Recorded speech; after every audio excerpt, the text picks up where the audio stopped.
All right, everybody. It is Steve, the Rogue Scholar, and today we're going to do a very, very remedial review of MMT, and I'm going to show you some great um, resources that I use to learn the basics of MMT. Hopefully, you find some value in this.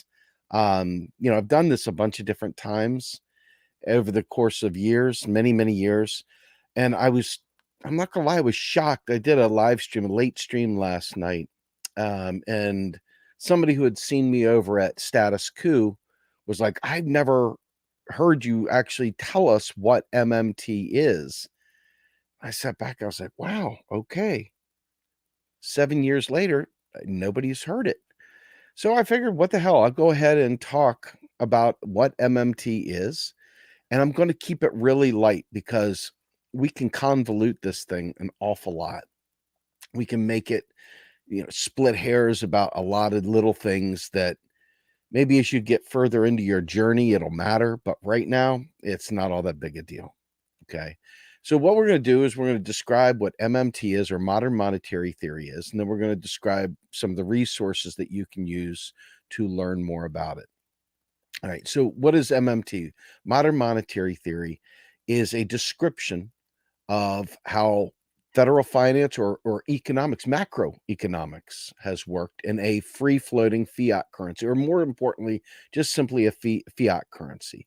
And it describes the fiat currency as a currency or unit of measure that is issued by decree by the state. Now, there's newer versions. People are trying to make a lot of new waves in terms of not focusing on the state, but the state is key to driving an understanding of modern monetary theory. And it talks specifically about who issues the currency, who's responsible for the currency, what currency even is, how it gets spent into the economy, and how it gets taken out of the economy, how it gets deleted, right? And so the way I like to think of MMT, and I'm going to be very America centric temporarily, because you can take the Australian dollar and turn it into a discussion about Australia. You can do it with Japan. You can do it with Canada. You can do it with the UK. You can do it with just about every country in the world that issues its own currency. Okay. But in the United States in particular, Congress has been given the power of the purse in our Constitution. Article 1, Section 8 of the Constitution gives Congress the power to tax and to spend. It's a very simple thing. Article 1, Section 8 gives Congress the authority to tax and spend. Article 1, Section 10 forbids the states from issuing currency. Okay. So leaves it solely in the hands of the federal government. Article 1, Section 8 gives Congress the power of the purse. Article 1, Section 10 specifically states that states cannot issue currency. Pretty simple stuff right there, okay? So what does that mean? Well, oftentimes you hear people talking about, well, MMT just is about printing money. And it's not that at all. In fact, MMT is just merely like, pretend like you're Encyclopedia Brown or you're Sherlock Holmes, and you've got your magnifying glass on. You're looking around, you're tracing out how things happen. And what MMT does, it's a hyper accurate description of the way that plumbing works, the steps in the process of money creation and how it gets out to the public. I think it's really important that we not make it more than it is, and we not make it less than it is. It is an accurate description of exactly step by step how money works. And for me, this was a real challenge because I came from a very, very different school of thought. I came from more of a Ron Paul, MBA kind of school of thought, von Mises. Didn't really understand what I was talking about. I was under the impression that the government borrowed money from banks to spend, and our tax dollars were required for the government to have money to spend. And when the government spent beyond its means, that somehow or another it was bankrupting my children, and all these things. These are all things that I thought and believed for forever, right? Forever, I believed that. And when I went to grad school, I even believed it because that was basically what was taught there as well. So After I got my Master of Science degree and I got my Master of Business Administration, I thought I was king shit on a platter. And so it was very hard for me to understand what happened during the global financial crisis. It was very hard for me to understand because none of the stuff that I was taught measured up to any of the stuff that we were, that we were seeing. The reality of money didn't match up. I didn't understand. I kept thinking when you print money, you create inflation, all this stuff. So I had a lot of questions. And a gentleman named Bruce Patrick taught me that money or currency, that dollar that you and I are used to holding in our hands, is a representation of a unit of account. Now, I want you to understand unit of account just means like an inch or a pound, a degree. It's a unit of measure. Okay. So the dollar is a unit of measure and it represents what we'll call tax credits. Okay. So the government issues these tax credits into the economy, but it doesn't just willy-nilly print them out and then put them on some, pallet somewhere to be used at a later date. No, the government, when they receive a bill from Congress, they are given instructions. The bill says, hey, we're going to spend $5 million on XYZ thing. So we need to credit the Treasury's account X number of trillions of dollars or billions of dollars or whatever the bill calls for. And then this interesting tool, this is a strange tool at the Fed. This strange tool at the Fed gets put into operation and they mark accounts up and they mark accounts down. They mark accounts up when spending is about to occur. Okay. So this right here is all it is. That money wasn't dug out of the ground. It wasn't gold. It wasn't sexual favors. It wasn't chicken necks and it wasn't tax dollars. When they say spend money, Congress gets this to the Fed through the bill. The Fed keys those things into the Treasury's accounts, and then the Treasury spends them on whoever the bill said to spend them on. So whatever bills Congress has authorized to spend, that money is put into their accounts. And that's it. That's all there is to that.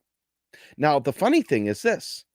April 15th comes around, you got to pay your taxes. You send in your tax returns, your statement, your tax return, and it tells you how much you owe or how much you get back or whatever.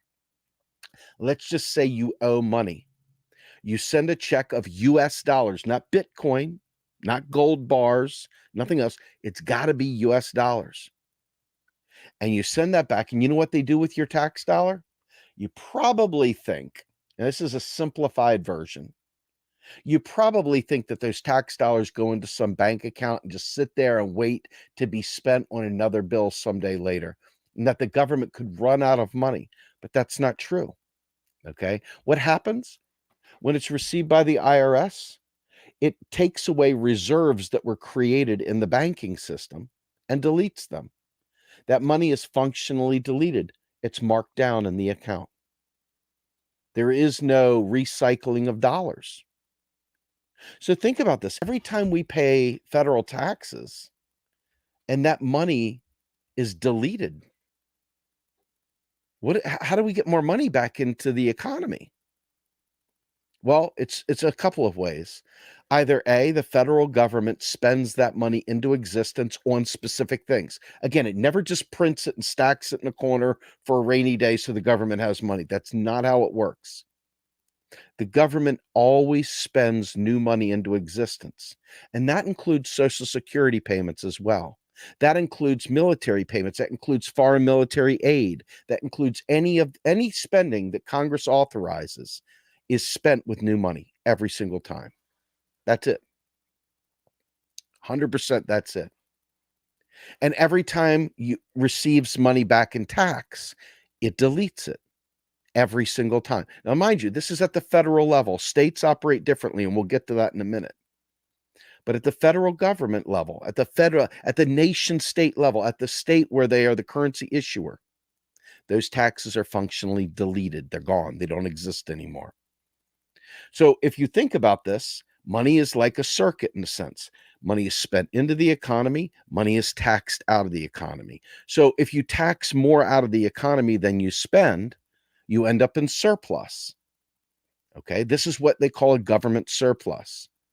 But what happens if you have a government surplus? You've deleted more money from the economy. You've deleted more money from the economy than you put into it. It's not like sitting there for a rainy day. It's not like they'll just use that for some other thing. It's not like they'll suddenly save the poor because they have a surplus. No, they've literally made, that's called austerity. They've literally deleted money from the economy. They've actually shrunk the economy. Okay. But what happens if they go ahead and they spend more than they tax? Well, that is called a deficit, and that's for a year. It's an annual measure. That's a year measure. There's no compounding deficits. The deficit is a one-year thing, and it's the amount taxed versus the amount spent into existence. That's it. So what's scary about a deficit? Absolutely nothing. Why is it used as a billy club across our heads to keep the poor down, to keep us from having a Green New Deal, keep us from having health care or whatever?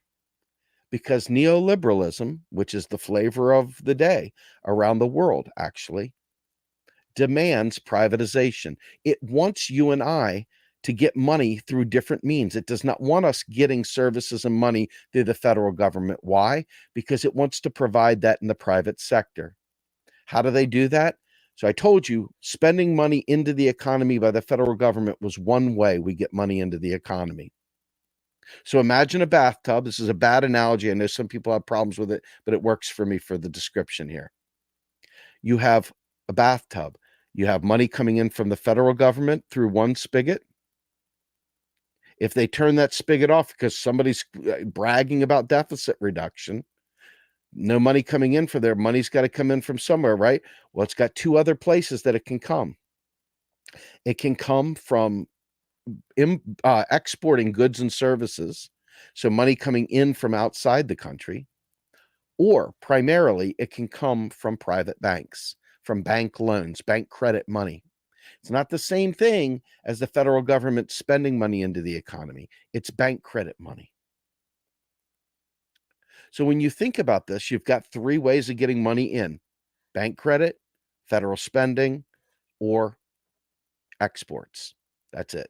Well, the United States has been a net importing country for a very, very long time. A net importing country to the tune of about 500 billion annually. So 500 billion is leaving the country, or so to speak, being parked at the Fed to facilitate trade. The people, China sells goods and services to the US. They typically will keep their US dollars that they want to keep at the Fed.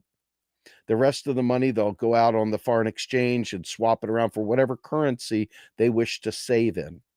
But they always maintain some US dollars to facilitate trade in the United States because they want access to a 350 billion person market that is vibrant. So they will go ahead and keep money at the Fed. Okay. This is interesting. What do they do with that money at the Fed? It just sits there? Well, typically what will happen is they will buy bonds. Those bonds basically take money sort of out of circulation. It's not a great analogy because bonds are liquid as well, okay? But in this case, for the sake of argument, they sell bonds, and these bonds earn a nominal interest. You must buy the bonds with US dollars. You can't buy them with foreign currency. You can only buy bonds with US dollars. Well, where do US dollars come from again, folks? From the federal government. That's it, period.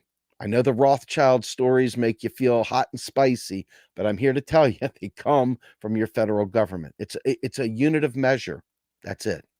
It's a unit of measure. Don't get caught up in it. It's a very temporary thing. Dollars are spent into the economy constantly, and they're deleted from the economy constantly. All the time it happens. And so as you think about what I'm saying here, MMT gives us a lens to understand what is happening. So you see a lot of people put memes up about how I'm willing to pay more money for people to have health care. I'm willing to pay higher taxes so they can have health care. See, this is a missed shot. This is a false paradigm. It's a false paradigm. Ultimately, the government doesn't need your money. It creates the money every time it spends. What does it need taxes for? What are the purposes of taxes? Well, taxes do a number of things. Number one, they drive the need for currency. You've got to have that currency now because you've got to pay your taxes in it. There's also fines, fees, and penalties that we use in our court system, our policing, etc., that drive the need for that currency as well. So the obligations that are only payable in US dollars are what gives it its value. It's not gold, it's not oil, it's not anything else. It's that. Because if you look, Australia has the same scenario. So does Japan, so does the UK. Minor differences in terms of the rules that they put on it, but they're all man-made rules that could be changed instantly. Okay? They're just a lot of these things tend to be this is just how we've always done them. A lot of these things also tend to be myths and legends they tell us to keep us disciplined because they don't want us thinking we could just spend money on anything, right? So they create a lot of things out there that MMT helps us understand are bullshit. Number one of those things is Milton Friedman's concept of quantity theory of money. Milton Friedman, back in the 60s and 70s, was leading a big coup d'etat on the economics of the world. He was the king of neoliberalism, and he advanced the idea of quantity theory of money, that when you print money, it creates inflation. And so this is what you hear from most people these days is, oh, they're just printing money and you're going to have hyperinflation. Haven't you ever heard of Venezuela? Haven't you ever heard of Argentina? What about Weimar? All this stuff. So they say these things, okay? But MMT helps us understand that that's not what it is, okay? MMT shows us a number of things. What is inflation? Inflation is typically brought on by abusive market power, monopolies, being able to price gouge. Okay.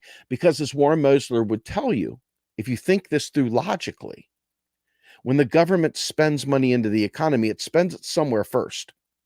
It might be Northrop Grumman. It might be some other neocon outfit gearing up the war machine, but they get that first dollar. Very rarely do we, the people, get the privilege of receiving the first dollar when it's spent right out of the economy, right out of the government. It usually gets stepped on by several different players who take a cut of that money, if you will.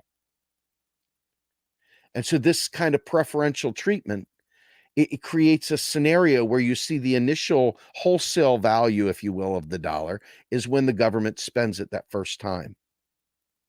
And then as they peel away, strip away some profit from it and spend the rest of it on you and I, you can see how it starts stepping down the buying power of that unit of account. Okay. Now, MMT is a lot of other things. MMT describes foreign exchange. MMT describes, you can kind of predict recessions and stuff like that using an accounting identity, ironically, called sectoral balances that measures those three things I talked about early on when I said how money gets in the economy. It looks at private debt. You and I, how much private debt can you and I take on, or the states take on? Okay. When you think about that, we have a certain limit of debt you and I can take on if our credit score is good, whatever. And that column of debt, when it gets to a certain point, it can't go any further because unless they relax credit rules, regular people will not be able to get that money. And so when you see them hiking up interest rates, that's class war right there. That is an attack on the poor. That's an attack on me and you, but it's also free money basically for the wealthy. They've already invested, they've got their bonds. This is bank, they just keep getting more money. The interest rates pay more money to the wealthy. That's what's going on there. Okay. But you and I are the ones carrying the weight of that. So that's one. That's sectoral balance A, which is the private sector, private debt. Okay.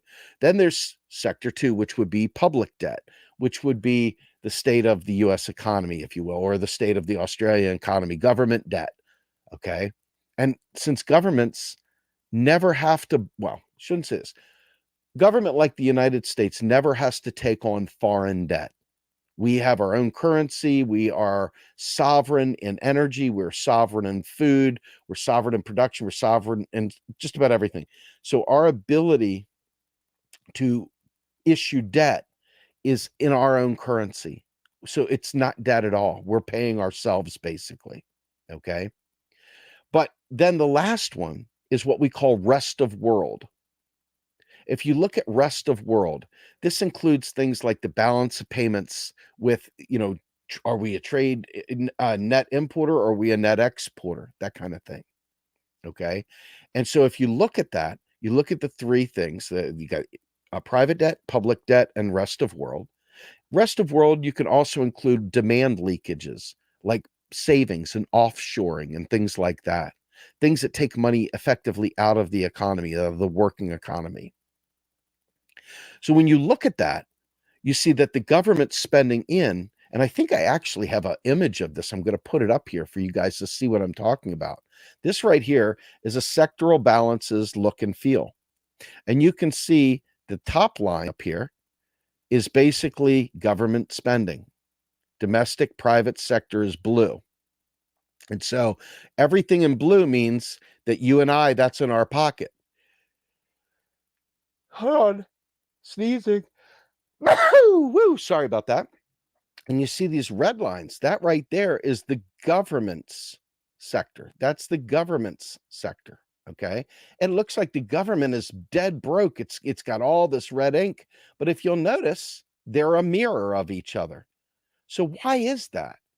If you think about it, when the government spends money into the economy, on one side of the ledger, it tallies a liability. But on the other side, it tallies an asset.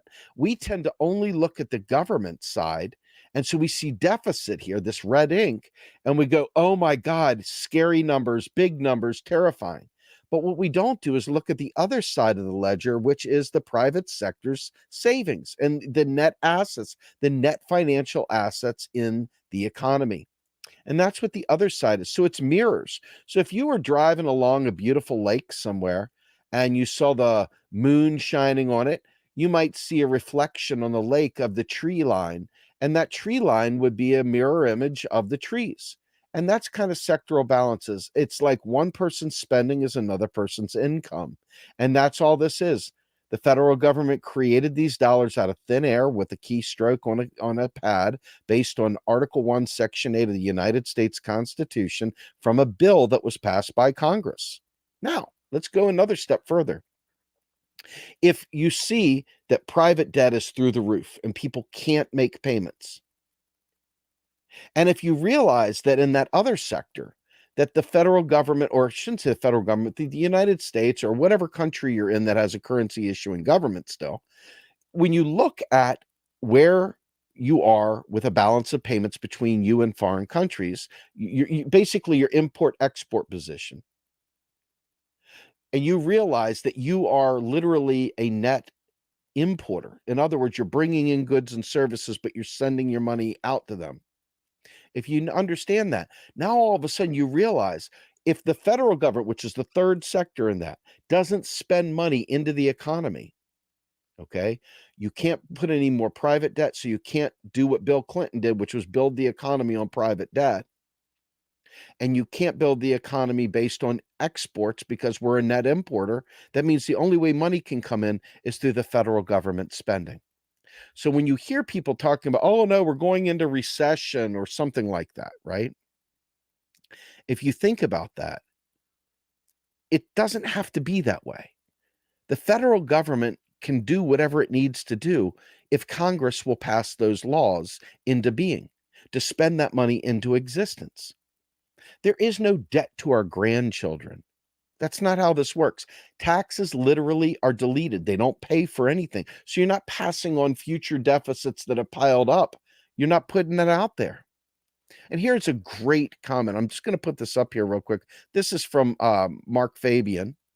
And he says, federal red ink becomes our black ink. Federal discussion should never be asked how it will be paid for. Better to ask, are the resources available to buy and who will benefit from the spending? Exactly. Very good point. But if you go a little bit further, Okay, if you go a little bit further and you understand ultimately the way that the media tells this stuff, it's no wonder every single person out there has a misconception of what money is. So let's just recap real quickly. Number one, the government is the monopoly issuer of the currency. The Federal Reserve is something that Congress spoke into existence in 1913. And you can sit there and read The Creature from Jekyll Isle till the cows come home, because I know a lot of you are going to do that. I know that's what you do. It's spicy, it feels kind of cool, but it's weak sauce, right? It tells you pieces of a history of how things came to be. Doesn't change the functional structure, doesn't change the institution, doesn't change what the purpose is. The Federal Reserve is there to clear payments. That's it. You cannot lend out reserves. The Federal Reserve creates reserves inside the banking system, and reserves are a type of money, an interbanking money. And all they do is go from reserve account to reserve account. They never leave the banking system. So this whole idea of fractional reserve banking is not a lie. It's something that was used way back in the 20s and stuff like that. It ended when we left the gold standard in 1934. This whole concept of fractional reserve banking left right then. Okay. And I want to talk about the gold standard for a second, because the gold standard is something very important to understand, because you have a lot of people out there who think in terms of gold standard logic. The textbooks are written during the era where the gold standard, or at least the Bretton Woods Accord, was in place. So much of the information you have out there talks about things as if we have this gold standard logic. Okay. The gold standard was a peg. You hooked your currency onto this commodity, right? It could be the cotton standard if we wanted to tag it to cotton. It could be the petrol standard if we wanted to tag it to petrol, but we don't. Okay. And we don't still do it to gold either. All right. But when we did, what it meant was gold had a dollar value to it. Okay. They said, let's say that gold is worth $1 per ounce. I don't know. Just going to throw some weird numbers out there. Don't pay much attention to them. Okay. So now, if I have $1, I can go to the government and say, hey, I want to redeem this dollar for $1 of gold. And they say, okay, here you go. Here's $1 of gold, and here's your dollar, or whatever. However, they did that. Maybe they give you a certificate that says you're entitled to a gold bar that's in a vault somewhere. I don't know. Whatever it was, that's how it was done. And so ultimately, the way I like to say this, now somebody's going to tear me apart because I'm not going to see this exactly right, and I'm okay with that. That's why I want people in the comment section to kind of help fill in the voids here when I'm saying things a little fast and loose. Okay. I like to say that the gold standard is like taking a pizza pie and you slice that pizza pie into 8 slices. Okay. Kind of a standard cut from the pizza shop. And each slice, let's say, is worth $1. Well, let's say I go ahead and decide that I'm going to slice that pizza into 16 slices. Well, this is what you typically hear with the devaluing or debasing the currency. You're printing more money against this finite pool of gold, whatever. Okay. Well, first of all, we don't do that. Today we're on a free floating fiat regime, which means that the currency floats on the open market. The foreign exchange floats, etc. So meaning that the value can rise and fall for those investor grade people and for foreign exchange. All right. But as far as internally goes, that dollar would have been devalued if it was printed against a fixed pool of gold. If all you have is X amount of gold and we suddenly say, okay, now we're going to print more money, well, that quote unquote devalues the currency, that debases the currency, whatever you want to call it. Okay. We don't have that anymore. So when you hear the crypto people talking about debasing the currency and printing money, number one, they're talking about that Milton Friedman stuff I was talking about previously with quantity theory of money. And they're also talking about the fact that they think that you're printing all this money and it's going to make it worthless because the more money out there, the less it's worth. It's not true. That's not how it works at all. It's not how it works. So anyway, basically the gold standard when France decided that they were going to try to force redeem all their US dollar holdings into gold in the late 60s, early 70s. Richard Nixon said, whoa, whoa, whoa, we don't have enough gold to back up all that. We don't want to deal with this nonsense. So rather than let France screw with us, he went ahead and took us off the Bretton Woods Accord. And when he did that, when he took us off of the Bretton Woods Accord, what he ended up doing was creating the start of what amounts to be the foundations of a lot of the modern monetary theory school of thought. 1972 was when Richard Nixon removed the Bretton Woods Accord, which was a worldwide dollar standard, basically, and the US was basically a gold standard of sorts. Okay. So at that point in time, what ended up happening? Well, for a few years, not a lot happened because you had the oil crisis that with OPEC going on. And so Milton Friedman was making all of his notorious statements about quantity theory of money and printing money, creating inflation. And you had the OPEC thing going on that allowed you to really believe that it was printing money that was creating inflation. So his guy at the Fed, Volcker, what did he do? He went ahead and drove interest rates way to the moon, super, super high to try to stave off inflation. Once again, this is the monetarist view of things. Okay. Now, what happens when you raise interest rates? Well, you raise the cost of things. Everything becomes more expensive. So, in a sense, it staves off buying power. Okay. And so, what happens? People are theoretically going to stop borrowing money because it's more expensive. All right. But that doesn't really happen because people still need to get things. So they end up just getting deeper and deeper into debt. They just end up in deeper and deeper in debt. All right. So ultimately, about 1976, you can start seeing the wealth gap go crazy. Not as crazy as it does in a few years later. But around 76 or so, you start seeing the divide. The wealth gap was always a little bit there, but then it starts doing this. Okay. By about 1982, when Ronald Reagan had come in office, had a few years to deal with the recession that he inherited from Carter, the spike went like this. Ronald Reagan and Margaret Thatcher famously started repeating the line that there's no such thing as public money, there's only taxpayer dollars. Only taxpayer dollars.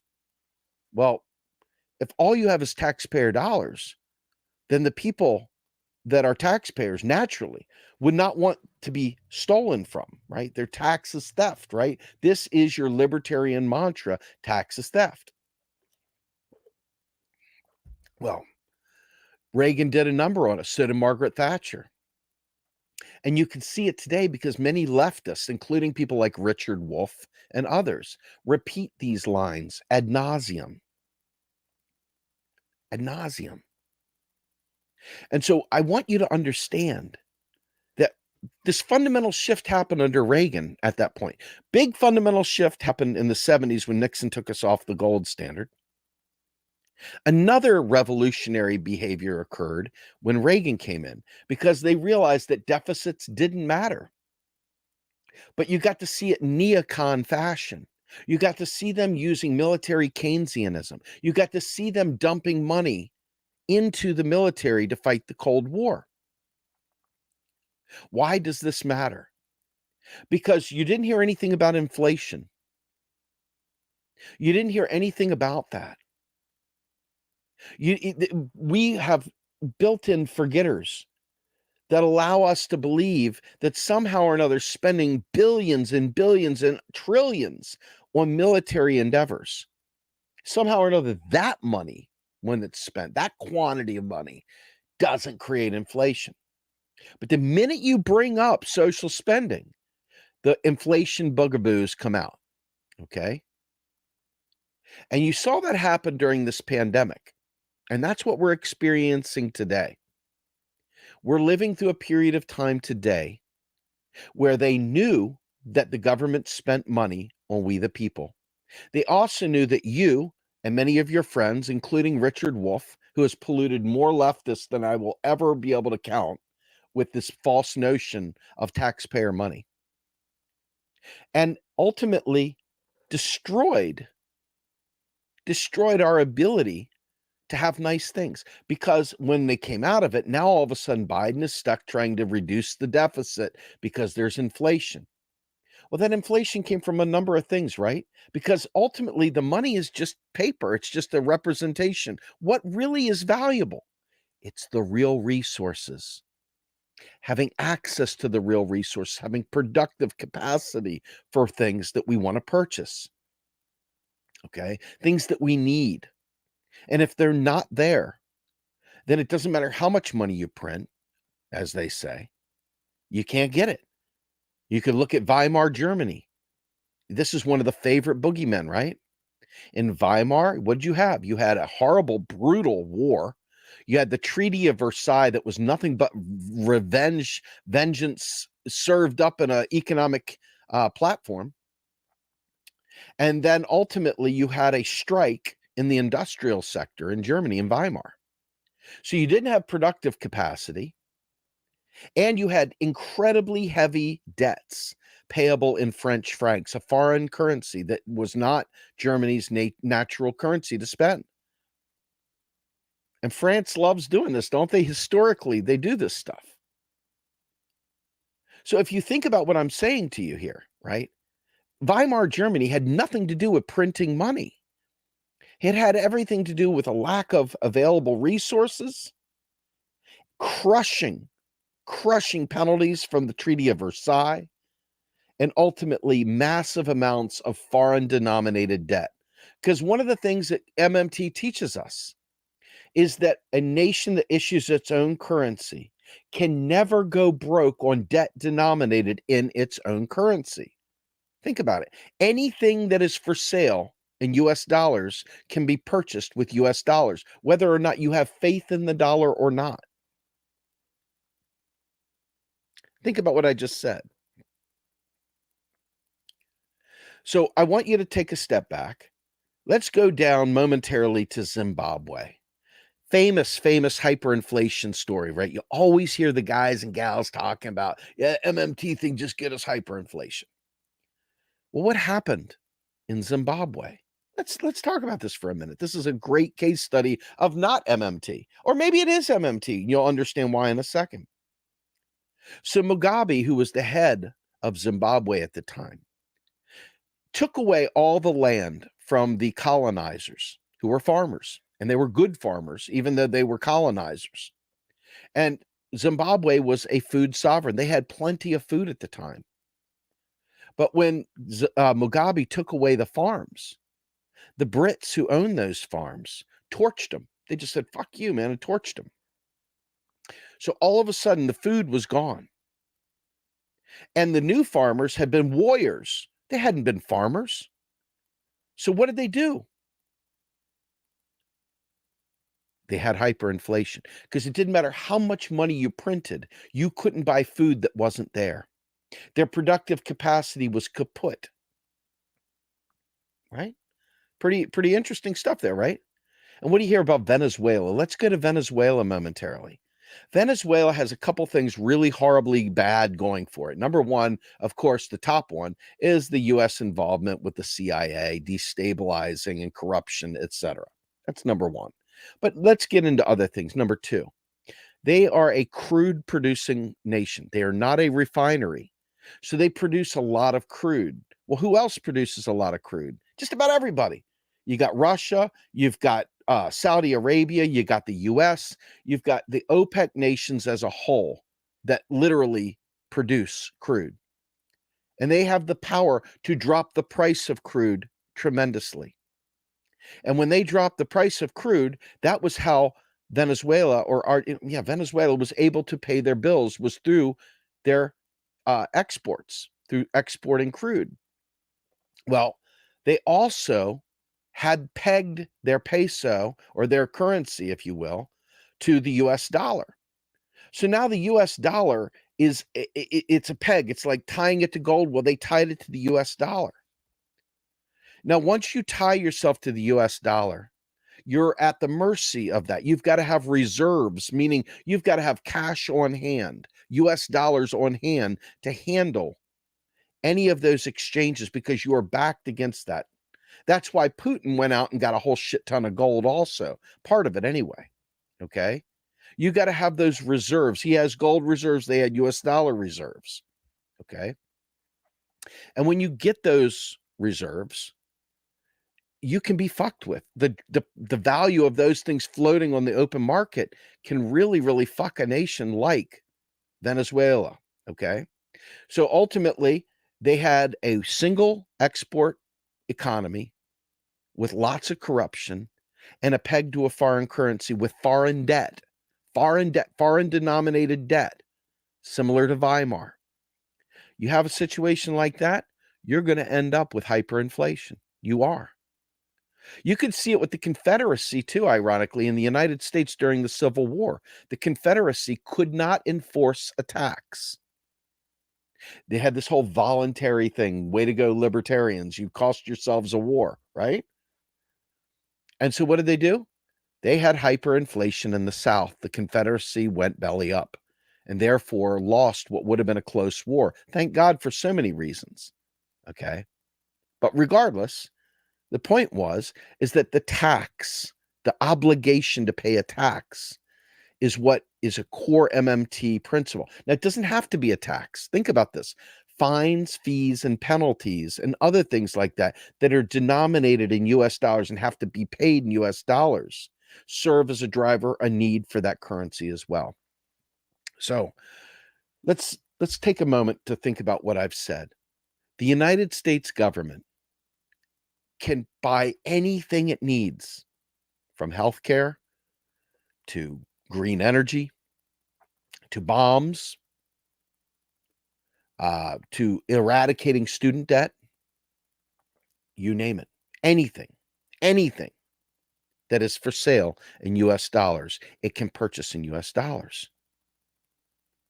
This is why dollar hegemony has its privileges. This is why the US dollar, being the world reserve currency, gives it special treatment, because it can buy anything for sale in US dollars. And as long as they accept dollars there, then you can get your imports and stuff like that at a rate that keeps things down. The high cost of low prices, right? We're raping the global South with this model. Now, if the US dollar was no longer the world reserve currency or had lost its place as the preeminent, because there's a basket of world reserve currencies, there's a lot of them, the euro, the yen, there's a ton of them. So don't get wrapped up in the US dollar in this case. The difference is the US dollar is ubiquitously accepted around the globe. And so it gives it special privileges.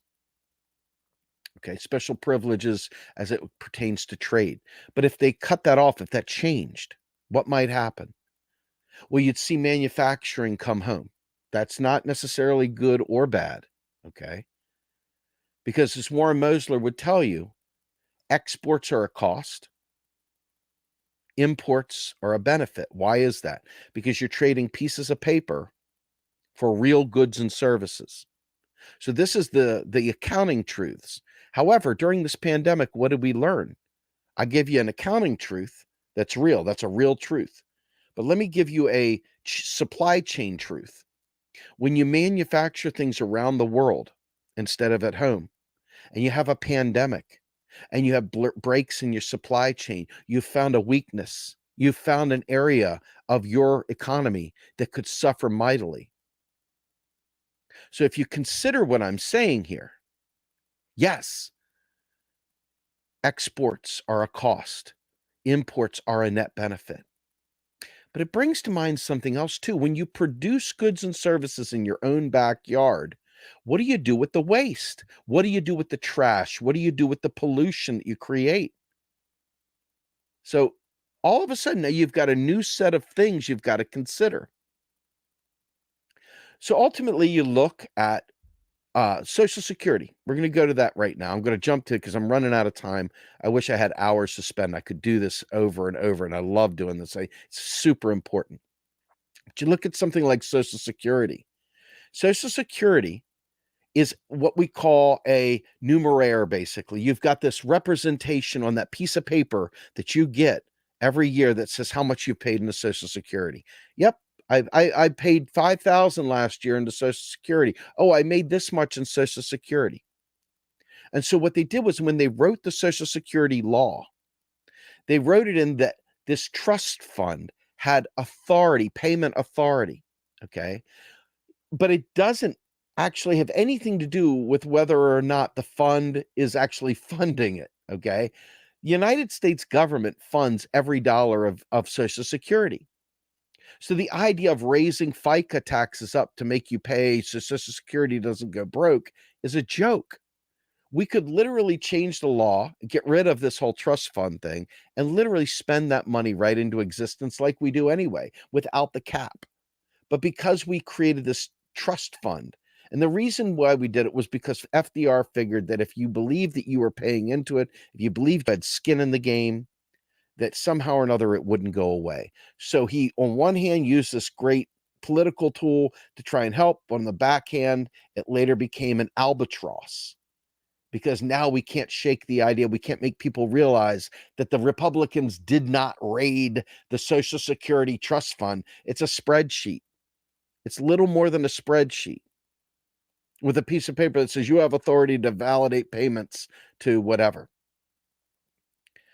So ultimately, once again, the United States government can pay anything at once. It can pay anything at once. It can do anything at once. It is the money monopolist. It's the price setter, etc. Now, I told you guys that I was going to give you some resources. There's more to MMT than what I just gave you. Okay. But the big takeaway is taxes do not fund spending at the federal level. States and municipal governments absolutely must tax to spend. And as a result of the fact that they are a currency user, whereas the federal government is a currency issuer, they have very different constraints like you and I do. We're not dependent on the rich, but the states are because we have to tax to spend at the state level. So when we put burdens on the state, when we put big programs on the state must find those revenues or they can go belly up. You see places like Detroit that went into receivership, went bankrupt, and all of a sudden they sold off all their memories, all their historical assets, all the great stuff from the museums, etc. You look at Flint, Michigan. Why aren't the pipes fixed?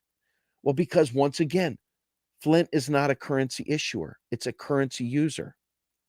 And what happens when jobs leave places like Flint and Detroit? They go down to Texas for the low tax haven.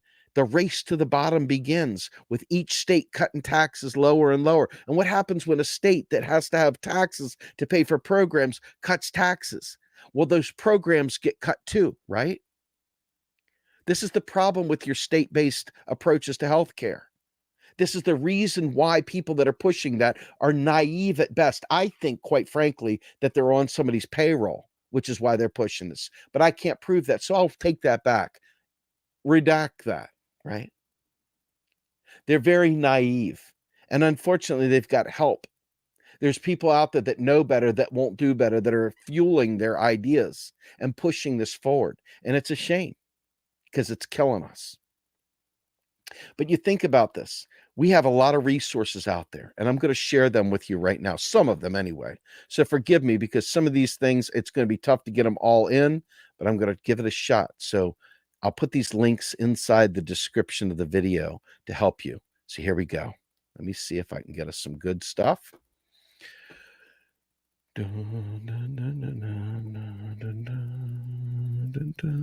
So this is Randall Wray that I'm about to share with you. Okay. And I love this because he said this at the MMT conference in New York City at the New School. And I'm going to skip. You can look through this, but this is really important because what he does is he breaks out down here. There's 10 things that he includes when he says what MMT is. And here, his first one. What is money? An IOU denominated in a socially sanctioned money of account. Unit of account is what I said. He says money of account. In almost all known cases, it is the authority, the state, that chooses the money of account. This comes from Knapp, Friedrich Knapp, otherwise known as State Theory of Money, Innes, Keynes, Jeff Ingram, and Hyman Minsky. The second thing he brings up is, highlight this, taxes or other obligations, fees, fines, tribute, tithes drive the currency. I said that earlier. The ability to impose such obligations is an important aspect of sovereignty. Today's states alone monopolize this power. This comes from Knapp, Innes, Minsky, and Mosler. Warren Mosler, very good friend and largely considered the father of modern monetary theory. The next one, number 3. Oh, anyone can issue money. The problem is to get it accepted. Anyone can write an IOU denominated in the recognized money of account, but acceptance can be hard to get unless you have the state backing you up. Once again, this is Hyman Minsky. The word redemption, let's go and do this again.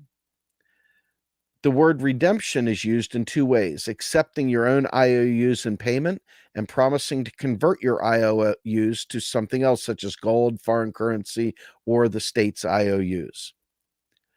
The first is fundamental and true of all IOUs. All our gold bugs mistakenly focus on the second meaning, which does not apply to currencies issued by most modern nations, and indeed does not apply to most of the currencies issued throughout history. This comes from Innes and Knapp and is reinforced by Hudson and Grubb's work, as well as by Margaret Atwood's great book, Payback, Debt and Shadow Side of Wealth. Number 5, this is very important. Sovereign debt is different. There is no chance of involuntary default so long as the state only promises to accept its currency in payment. It could voluntarily repudiate its debt, but this is rare and has not been done by any modern sovereign nation. Number 6, functional finance. Finance should be functional to achieve the public purpose, not sound to achieve some arbitrary balance between spending and revenues. Most importantly, monetary and fiscal policy should be formulated to achieve full employment with price stability. This is credited to Abba Lerner, who was introduced to MMT by Matt Forstater. We'll skip some of that. Get on to 7. For that reason, the job guarantee is a critical component of MMT. It anchors the currency and ensures that achieving full employment will enhance both price and financial stability. This comes from Minsky's earliest work on the employer of last resort, ELR, from Bill Mitchell's work on buffer stocks, and from Warren Mosler's work on monopoly price setting. And also for that reason, we need Minsky's analysis of financial instability. Here, I don't really mean the financial instability hypothesis. Some of this stuff is really heady, so I'm going to skip some of this. Number 9 is the government's debt is our financial asset. That right there, my friends, is that sectoral balances. Here, let me bring that back momentarily. See if I can do this momentarily. And if I bring this over to the picture again, this right here is what he's talking about there. Okay, this is the sectoral balances. So let's go ahead and bring this back up. And the government's debt is our financial asset, 2 sides of the same ledger, right? Number 10 is rejection of typical view of the central bank as independent and potent. Monetary policy is weak, and its impact is at best uncertain. And I'm going to touch on this right now. I'm going to go ahead and stop sharing the screen momentarily and just explain this to you. So many people are focused on the Federal Reserve. It doesn't do anything meaningful, right? What it does is it adjusts interest rates. It does do some shady shit, there's no question, but it's neoliberal shit that's been sanctioned. Congress has the power to regulate the central bank because it created into existence. This whole idea of independence is more of a gentleman's agreement than it is anything else. And it's really to try to, quote unquote, keep politics out of monetary policy. Anyway, so I'm going to show you one more thing here. And this hopefully will help you out as well. These are our podcast. Now, there's a lot more to this. I've got like 10 other links over here that I would like very much to show you. But instead, I'm going to show you our podcast. That's my ugly mug right there. Okay. And if you go down here, we have a lot of really, really fantastic experts that you can listen to. I release a podcast every Saturday morning at 8 a.m. I'm showing you this, but I'm going to go ahead and show you how many we have. This is kind of insane when you look at this. We just released 168 episode last weekend. We're going on 169, which will be part 2 of a history lesson on Mao. But this goes all the way back. We have so many. Finding Mosler with Philip Armstrong, who's a UK economist. Bullshit Jobs with Eric Dean. The Intersection of Marx and MMT with One Dime. War and Peace, Ukraine. I mean, on and on and on. We have the greatest people. Warren Moser, Stephen Hale, Bill Mitchell, Steve Keen, Phil Lawn, Stuart Miltimore, Fadl Kaboub. We've had Devarian Baldwin, Michael Albert, who is a anarchist, Parag Khanna, who is a cartologist, Dirk Entz, who's a German economist, Robert Hockett, who has advised all of the squad on types of things like MMT and so forth, Rana, who is Fadl's wife. And then we got Jamie Skillen. I don't want to skip him. He talks about the neoliberal push to take over public lands. Scott Fulweiler, who's one of the geniuses. John Harvey, who teaches at TCU. Even the head of the Congressional Budget Committee, the chairman, John, and his son, Aaron Yarmouth. I mean, I've got so many. Jason Hickel, who's a genius. Malcolm Reevil, who's from Scotland. Scott Ferguson, who is from the Humanities Division of the Modern Money Network. Of course, you know, Jordan Chariton. We were talking about the Flint water crisis. We've got organizing for power. We've got fraud and corruption, geopolitics of the Russian Revolution, the Haitian Revolution. Folks, I have covered so much stuff over this time period, and they're all the kind of thing that if you take the time to listen to these, they're about an hour each. Steve Keen, Mike Figueredo, Jen Perlman. We've gone through so many of Brian Romanchuk for bonds, Marco Cantaneo from Italy, Richard Bowen, who was the whistleblower during the Countrywide, Eric Timoyne, who talks about money and banking, Tom Fozzi, who co-wrote the book Reclaiming the State with Bill Mitchell, Dan Kovalik, so many. Linwood Towheed, who is an institutionalist. I mean, so many of them, folks. So please check out the podcast, Macro and Cheese. We try to have as much, and we try to build more than just an MMT straight line. We're trying to tie it together so you see the larger picture, the aesthetics, the history, all the other socioeconomic aspects of modern monetary theory. We try to bring together. It's not just a straight line. You don't want to just learn basic accounting, although that's part of it. It's not really the thing that should matter to an activist. An activist needs to be able to debunk politicians when they lie to you. You need to be able to listen to the news with a different lens. You need to be able to process the information. Then you need to be able to talk to people. You need to be able to share that information.